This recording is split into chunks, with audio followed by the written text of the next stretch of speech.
નમસ્કાર વિદ્યાર્થી મિત્રો, અગાઉના લેક્ચરમાં આપણે દ્વિમાપી આકૃતિ એમાં વર્તુળ અને વૃત્તાંશ આકૃતિનો અભ્યાસ કર્યો. એની જે આકૃતિઓ હતી એ સ્વાધ્યાય 2.3માં એનો અભ્યાસ કર્યો. આજના લેક્ચરમાં આપણે ચિત્રાકૃતિ એના વિશે અભ્યાસ કરીશું. એટલે કે જે માહિતી આપી હોય એ માહિતીના પ્રકારની જ આકૃતિ ચિત્ર દોરવામાં આવે અને માહિતીનું નિરૂપણ કરવામાં આવે. દાખલા તરીકે માનવ વસ્તીને લગતી કોઈ માહિતી આપી હોય તો માનવની ચિત્રાકૃતિ તૈયાર કરવામાં આવે. કોઈ પક્ષીઓને લગતી માહિતી હોય તો પક્ષીઓના ચિત્ર દોરવામાં આવે. નાના બાળકો હોય, અભણ વ્યક્તિઓ હોય, એ બધા માટે આ ચિત્રાકૃતિ ખૂબ જ ઉપયોગી નીવડે છે. ચિત્રાકૃતિ માટે ભાષાના કોઈ બંધન નડતા નથી. કોઈ પણ ભાષાવાળી વ્યક્તિ હોય, કોઈ પણ પ્રાદેશિક ભાષામાં અનુસરતી વ્યક્તિ એને ચિત્રાકૃતિ દ્વારા આપણે સારી રીતે સમજણ આપી શકીએ છીએ. તો અહીંયા બે મુદ્દા લખી દઈશું કે જે પ્રકારની માહિતી આપેલી હોય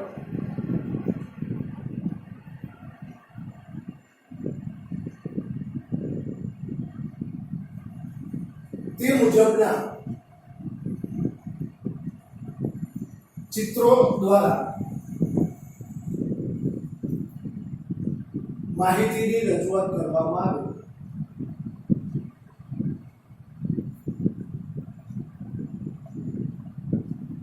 તેને ચિત્રાકૃતિ કહે છે.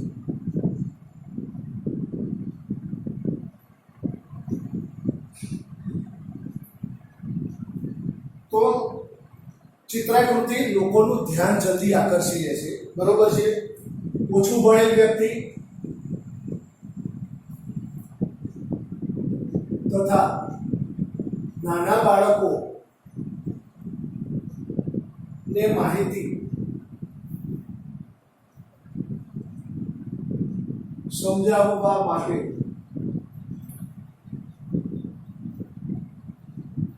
ચિત્રાકૃતિ ખૂબ જ ઉપયોગી છે.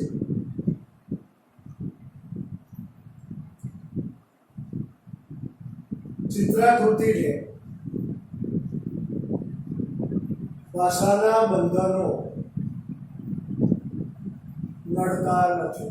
તો અહીંયા બે પ્રશ્ન આપણને ટૂંકમાં પૂછી શકાય કે ઓછું ભણેલ તથા નાના બાળકોને માહિતી સમજાવવા માટે કઈ આકૃતિ ખૂબ જ ઉપયોગી? તો ચિત્રાકૃતિ. કઈ આકૃતિને ભાષાના બંધનો નડતા નથી? તો ચિત્રાકૃતિને. માનવ વસ્તીને લગતી કોઈ માહિતી હોય તો માનવની આકૃતિ બનાવવાની. કેરીને લગતી કોઈ ફ્રૂટ, ફળ, ફળાદી, પુષ્પ, ગમે તેને લગતી માહિતી હોય તો એના ચિત્રો દ્વારા એને નિરૂપણ કરવામાં આવશે. આ માટે સ્વાધ્યાય 2.3 નો દાખલા નંબર 9 ની આપણે ગણતરી જોઈશું. તો દાખલા નંબર 9 પેજ નંબર 56 ઉપર સ્વાધ્યાય 2.3 દાખલા નંબર 9. અહીંયા વર્ષ અને કેરીનું ઉત્પાદન આપેલું છે. વર્ષ 2010, 11, 12, 13 અને 14. કેરીનું ઉત્પાદન કિલોગ્રામમાં 1 lakh kilo, 1.5 lakh kilo, 2.5 lakh kilo, 1.5 lakh kilo અને 75,000 આપેલું છે. હવે આમાં કેરીનું ઉત્પાદન આપ્યું છે તો આમાં નાનામાં નાનો એકમ આપણે ગણી લઈએ. દાખલા કે 1 લાખ છે તો એમાં 50,000 બે વખત આવે, 1.5 લાખમાં 50,000 3 વખત આવે, 2.5 લાખમાં 50,000 5 વખત આવે, 1.5 લાખમાં 3 વખત, 75,000માં 1.5 વખત આવે. એટલે 50,000 અને બીજા 25. તો અહીંયા કેરીનું ચિત્ર જે દોરીશું તો 50,000 માટે કેરી માટે એક કેરીનું ચિત્ર લઈએ.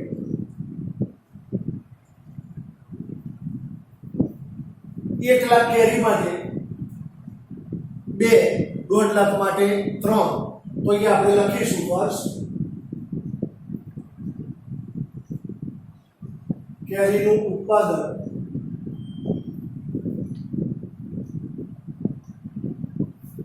તો અહીંયા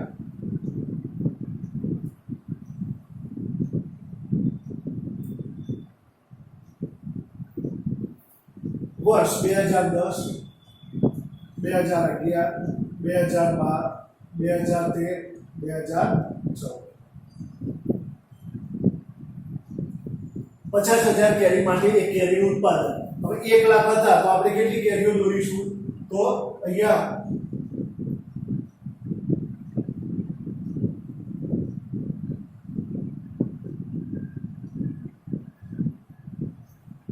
1 લાખ માટે 2, 1.5 લાખ માટે 3,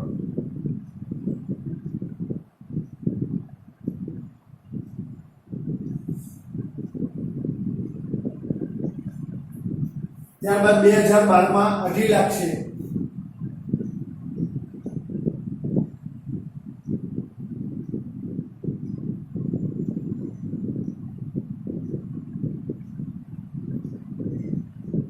તો 5 કેરી આપણે બનાવી. ત્યારબાદ 2013 માં 1.5 લાખ એટલે 3 કેરી બનાવીશું.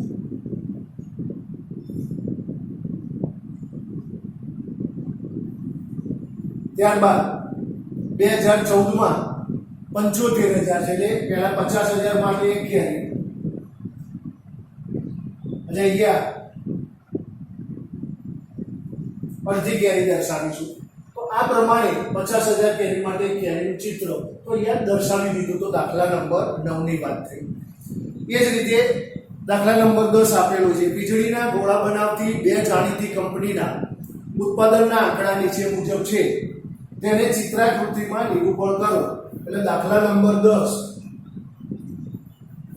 એમાં ગોળાનું ઉત્પાદન. તો એ 50 ગોળા માટે એક ગોળાની નિશાની દોરીશું.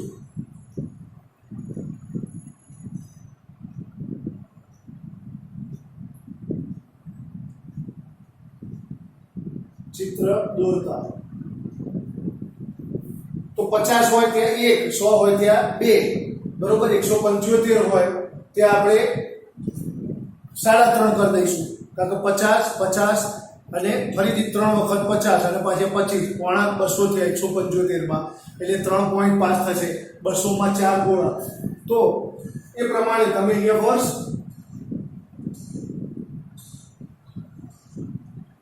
Company A, company B.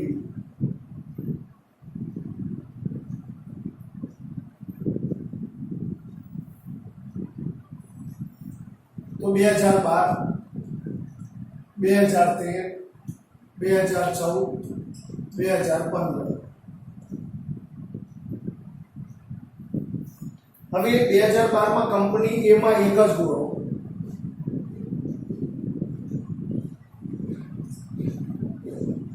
ત્યારબાદ અહીંયા 2 ગોળા લઈશું.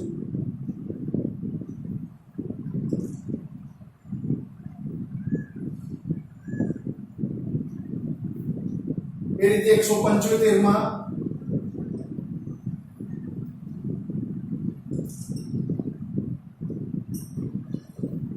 અને અડધો ગોળો 3,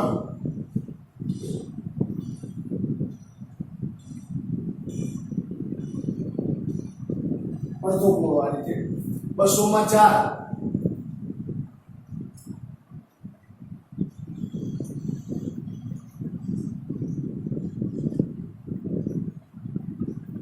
તો આ પ્રમાણે તમે કંપની B માં 100 માટે 2, 150 માટે 3, 200 માટે 4, 200 માટે 4 આ રીતે બલ્બ બનાવો. એટલે આપણે અહીંયા માપ સ્કેલમાં લખ્યું 50 ગોળા બરાબર એક ગોળાનું ચિત્ર. તો અહીંયા 50, આ 2 એટલે 100 ખેલાઈ જશે, બરોબર. આ પ્રમાણે આ આપણા ચોપડામાં આ લખી દેશો. ત્યારબાદ સ્વાધ્યાય 2 એ આપણો ઘરે ગણવા પ્રયત્ન કરશો. એમાં કોઈ પણ દાખલો તમને ખ્યાલ ના આવે તો મને ફોન દ્વારા પૂછી શકો છો. હવે એમાં 3 જે દાખલા આપેલા છે એ થોડાક સમજાવી દઉં છું. કે પેજ નંબર 64 ઉપર વિભાગ F ની વાત કરીએ તો પેજ નંબર 64 એમાં વિભાગ F નો દાખલા નંબર 1, 2 અને 3 એ હું તમને સમજાવી દઉં. આપ એ પ્રમાણે ગણતરી કરી દેશો.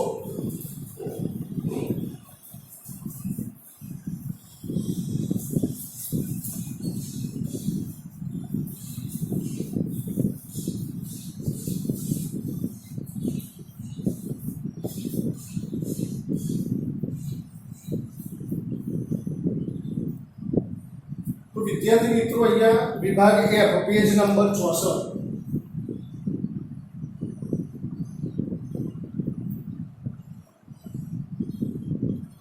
વિભાગ F દાખલા નંબર 2. હવે હું તમને અહીંયા ગાઈડન્સ આપીશ કઈ રીતે તમારે ગણવાનો. અગાઉ આપણે સતત અસતત આકૃતિ વિતરણો તૈયાર કરતા મેં તમને શીખવાડેલું છે. તો દાખલા નંબર 1 માં રકમ જોઈશું. આંખ માટેના લેન્સ બનાવતા એક ઉત્પાદન એકમમાં એક દિવસ દરમિયાન ઉત્પાદન થયેલ જથ્થામાંથી 25 લેન્સનો એક નિદર્શમાં લેન્સની જાડાઈ મિલીમીટરમાં નીચે પ્રમાણે મળે છે. તો આ માહિતીને સમાન વર્ગ લંબાઈવાળા 5 વર્ગોમાં વિતરિત કરો. અહીંયા વર્ગોની સંખ્યા આપણને આપી દીધી છે 5. વર્ગોની સંખ્યા એટલે કે k બરાબર 5 માહિતી આપેલી છે આપણને. એમાં મહત્તમ કિંમત 1.528, ન્યૂનતમ કિંમત બરાબર 1.505 આપેલા છે. તો જે આપેલ અવલોકનો છે એમાં મહત્તમ અને ન્યૂનતમ કિંમત પહેલા શોધી લો. અપેક્ષિત વર્ગો આપણને કીધા લે 5 વર્ગોમાં વિતરિત કરો. હવે આપણે વિસ્તાર શોધીશું. તો વિસ્તાર r બરાબર મહત્તમમાંથી ન્યૂનતમ બાદ કરીશું બરાબર r બરાબર થશે 0.0023. 8 માંથી 3 અને 23. હવે વર્ગ લંબાઈ શોધીશું. તો વર્ગ લંબાઈ c બરાબર r/k બરાબર 0.023 ભાગ્યા 5. તો વર્ગ લંબાઈ c બરાબર 0.005 આવશે. તો અહીંયા આપણને વર્ગ લંબાઈ c મળી ગઈ.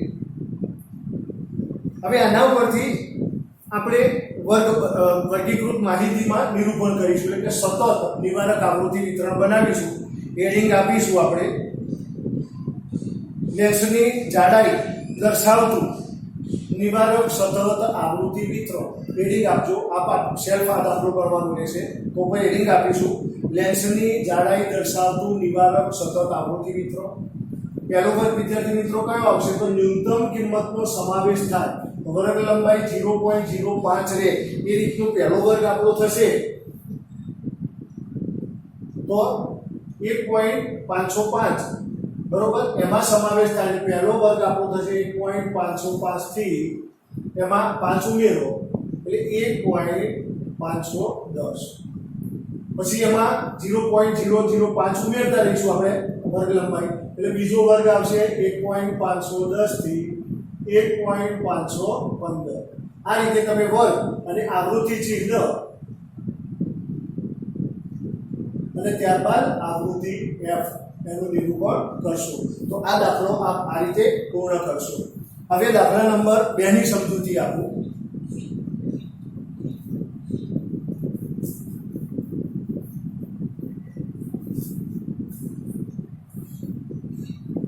દાખલા નંબર 2 માં પેજ નંબર 65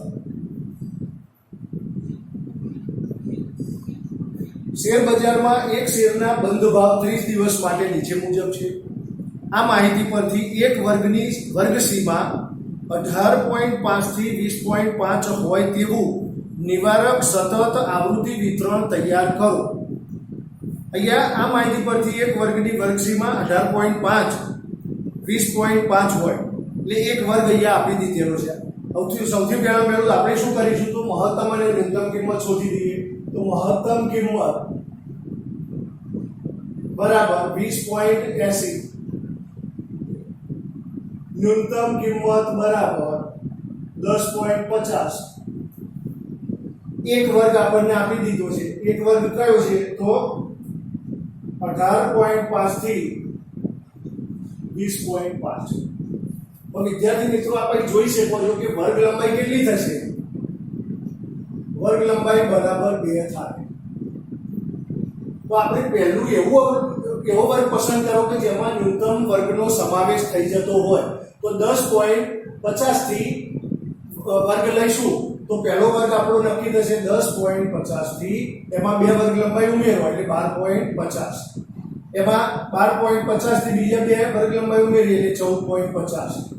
આ પ્રમાણે તમે વર્ગ લંબાઈ બે ઉમેરતા રહેશો તો આપણો વર્ગ 18.5 થી 20.5 આવી જશે અને છેલ્લો વર્ગ તમારો 20.80 પૂર્ણ થાય એવી રીતે આપણે લેવાનો, એટલે છેલ્લો વર્ગ આવશે 20.5